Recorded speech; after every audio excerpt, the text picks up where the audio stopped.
The Big 12 matchup from Ames, Iowa features Kansas State and the Iowa State Cyclones. The Wildcats come in with a solid top 10 ranking in the AP polls. They're laying 6.5 here, down from an opening line, Marco, of 7.5 at the total of 49. Now, Paul Rhodes, the head coach of Iowa State, man, it's been his MO since becoming the head coach that they beat one or two ranked teams a year, and he's done it on the road. He's done it at home. What do you think about this game?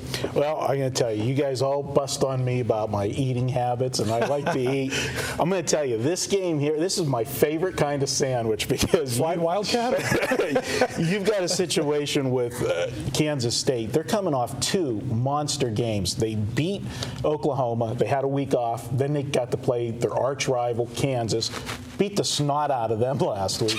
Now they got to play Iowa State. But next week, as we talked about in an earlier video, they got to go to Morgantown. And you cannot tell me that this team is not looking ahead to go into the Morgantown. That's the winner. We said it. The winner of that game stamps themselves as legitimate contender to the national championship.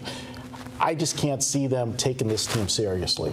Wow. I think they will take them seriously. I don't know if they're going to win, but I think they'll take them seriously only because it is Iowa State. They're known for knocking off big teams. They just did it last week, Bryan, against TCU. We've seen them go on the road in recent years with Paul Rhodes as head coach. Iowa State knock off Oklahoma, knock off Nebraska a couple of years ago in Lincoln. They beat Oklahoma State on a Friday night last year in Ames, Iowa. Now, they struggled offensively against Texas Tech a couple of weeks ago. They lost that game 24-13. They gained about 190 yards of total offense. Last week, they only gained 350. They were outgained by 100 yards, giving up almost 460 yards at TCU, but they didn't have to face Corey Payhall, who was the TCU starting quarterback who was suspended and now will miss the rest of the season. Instead, they took on a freshman who made a lot of mistakes. I mean, he threw a lot of picks. Bottom line of this one, though, Marco makes great points again, as usual, is that as Kansas State, has that line moved from where you made your power ratings, let's say 2 weeks ago? Because dipping under 7, to me, if you would have talked about this game before the season, I would have said this line's up from where I made it. These teams are pretty evenly matched before the season.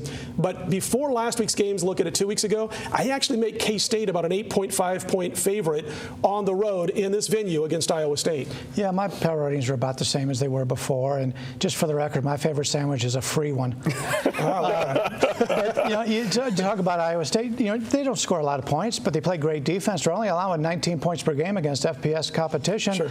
And this is definitely a situation, look-aheads and, all your sandwich situations.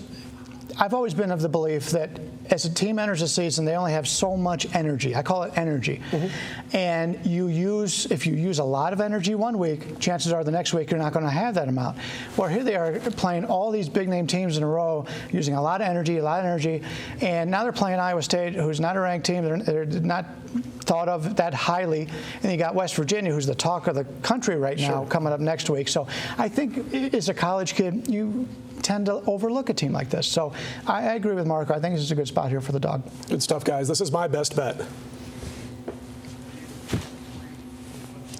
Well, again, I totally agree with you guys. It's a tough spot for Kansas State, but I think the line has been moved enough for me to where I'm going to come in on the road team here. I'm going to be kind of anti-sandwich. I'm trying to lose a little bit of weight.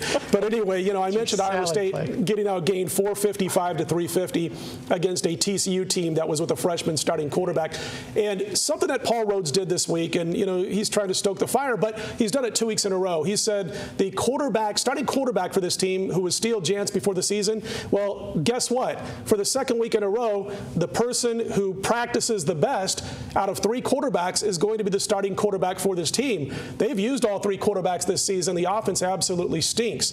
I'm going to respectfully go against 2 guys that I do respect quite a bit, Bryan and Marco here, and I'm going to go, and boy, I'm setting this up to look pretty bad next week, but I will come back.